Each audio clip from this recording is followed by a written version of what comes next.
Sandy Thomson has made a name for himself as a leading northern trainer, and the top-class staying chaser, Seaward Midnight, is the yard's current star. But Sandy has a somewhat unconventional training background, and I went to find out more. My grandfather built this in 1924. He came through from Alloa and bought Lambden, and he hunted the hounds, and he always had the odd horse. And that moved on to my dad, who then also hunted the hounds and had a permit. And he had Half Awake and Border Rag, who were two very decent horses. And then I'm the third generation. So racing very much in your blood, and you've been around horses from a young age. Was training something that appealed to you from a young age, and something you've always wanted to do? Training was something I never thought I would do, having a full license. We've always had a permit, but there was never any intention to train professionally, as it were. Yeah. And you were doing it on the sidelines from an early stage, were you, alongside farming? Or you've had quite a colourful background. It'd be interesting to go back into some of that and some of what you've achieved. Yes, obviously I grew up with Border Rag and Half Awake and a lot of other horses, Sam or Something, who was placed in the Dipper, and horses were very much part of the life here at Lambden. I was very fortunate that I had a bit of ability to play rugby, and Kelsey just at that time put together a very good side. And so when I left school, rugby was my main focus. I did try and ride in 2-pointer points, but it became ridiculous trying to do the weight and trying to play rugby. So that was really never happened very seriously. But said always had a permit, and then just suddenly sort of the opportunity arose. Talk us through your transition from having the permit, what you achieved at that level, and what made you then change to become a fully fledged trainer. With a permit, I didn't achieve very much. I think I had Benghazi was about my only winner for many years, and he won. He wasn't actually a bad horse, he just wasn't a very good jumper. We'd got the family from the Duke of Roxburgh couldn't breed off this mare, and he'd kindly given it to my dad, and she bred three or four horses, but they didn't really jump. I mean, many people might remember Brig Park, who my sister rode in Pointer Points and had some horrendous falls because you never knew where she was going to take off. And Benghazi was the same, but he did, and this is how long ago it was, Andrew Thornton was still an amateur at the time, and he got up in the dying strides to beat Arce Lad at Kelso in a 3-mile amateur riders hurdle. And then the cold list in the Racing Post sort of was always interesting, because although I didn't have many runners, about 30 or 40, it was about 8,000 days that I was going before Blazing Diva won at Newcastle, which was the start of it. And after Blazing Diva, we bought Netminder, and he was the catalyst to getting a professional license, because he should have beaten, or he could well have beaten Brindisi Breeze at Kelso. He just landed on all fours off the last hurdle, and we took him to Aintree, and although the ground was far too quick, David Spratt rang me up and asked him if he was for sale, and Quona said, "No, he's mine, he's not for sale." And then we thought about it for a while, and we lost a horse at Sedgefield, and we said, "This is ridiculous," and we did a deal, and we sold half. And by doing that, we had to go and get a license. So we sort of got 1 or 2 horses together from James Adam and Billy Walker, Seldom In being one of them, and you know, that was us really going as a professional yard, yeah. And have you made a lot of changes, or have you found that a steep learning curve in the last few years in terms of even simple things like bedding or feeds?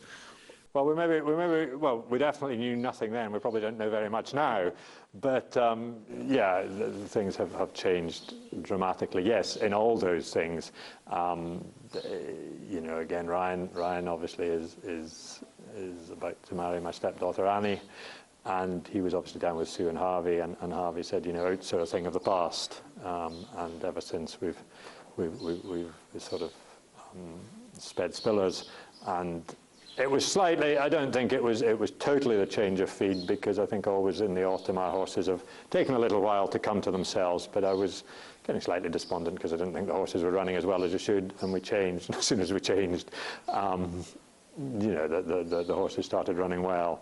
But I do think that was slightly that they needed a run to get going as much as anything. Bedding is another thing that definitely we went all onto shavings, and everybody's, oh, you can't use straw and things, but kind of picked Willie Mullins up going up to Perth last year, and he said, you know, that he liked straw, especially for windsuckers and, you know, picky eaters, because they always did something. So we've gone back onto straw, and that's definitely helped some of the horses. So yeah, yeah, you're always looking at you know, why this happened and how we could improve things or change things. And we talk about winners and numbers. Are you a person who sets yourself targets, be it numerically, prize money wise?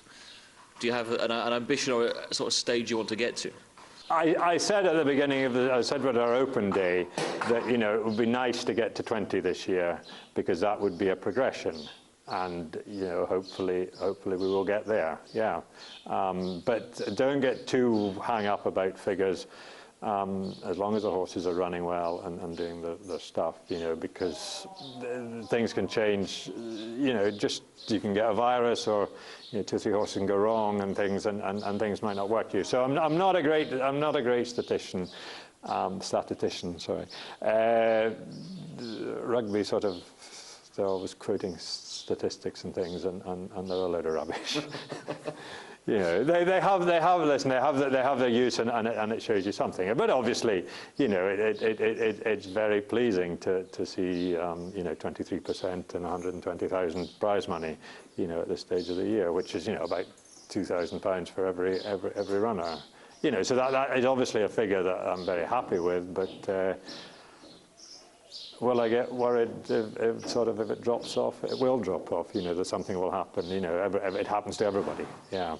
One season we won't go as well, but as long as we can bounce back, that's the main thing. And in terms of races, is there a race that you'd particularly like to win if you were to have that type of horse, be it locally or one of the big Cheltenham races even? Well, we've obviously been very lucky to have won the Borders National at Kelsey 3 years in a row, and that obviously was a great pleasure winning it the first time, because it was always a race I would like to have won. Obviously, we've gone close in the Scottish National last year, and again that would be great.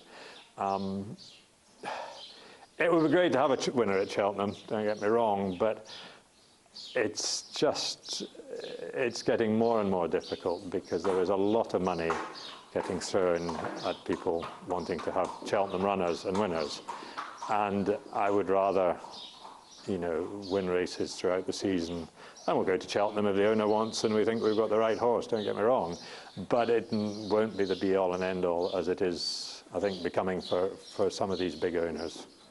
And just looking back to, so given you've been up in the north for an awful long time, looking back to when John Joe Neal was up here, the Easterbys had very good jumpers, Mary Reevely, and even Michael Dickington at some stage. I mean, how do you feel about the state, I guess, of jump racing for one, and two for northern racing lacking the sort of powerhouses that it maybe once had? Well, I think what we've just been saying was about the ownership, and the ownership has changed completely. In those days, those were very much owners who took a real interest in their horse and went to the races and were wanting to win, you know, nice races wherever, and would go to Cheltenham because it was sort of another part of the step. Nowadays, everything is geared to Cheltenham, and there's a lot of money getting ploughed into it, and their sole aim is to win at Cheltenham. Unfortunately, we do not have that money in the north, and